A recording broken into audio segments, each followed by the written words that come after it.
In 1860, a special convention or meeting was held in South Carolina. Those attending voted to secede or leave the United States. People who wanted to see their state leave the Union were called secessionists. But there were some people, even in South Carolina, who did not think secession was the best idea. These people were called Unionists.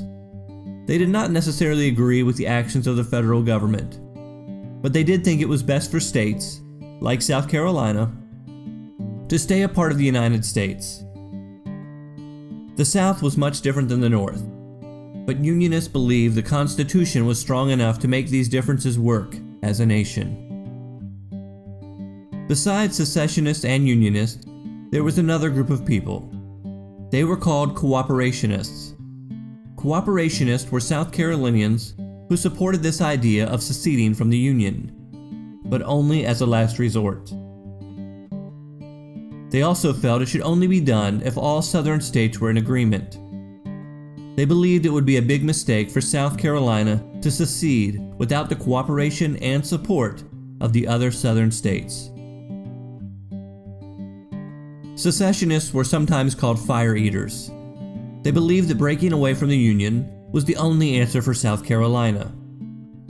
They believed that the issue was not debatable. Many citizens had been ready to secede for quite a while. The events of the 1850s and the election of Abraham Lincoln convinced many people in South Carolina that this was the right thing to do.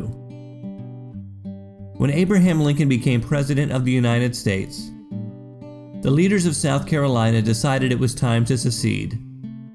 The South Carolina legislature called for a convention. They wanted to discuss the relationship between South Carolina and the United States.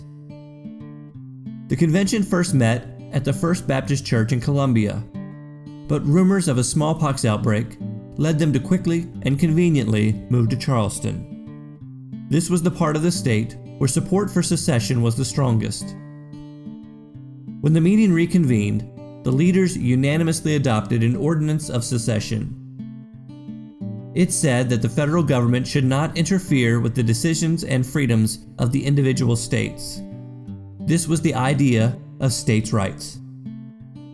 They were saying that states should be able to do what they feel is in their best interest. Lincoln was a Republican. He did not want slavery to spread into the territories.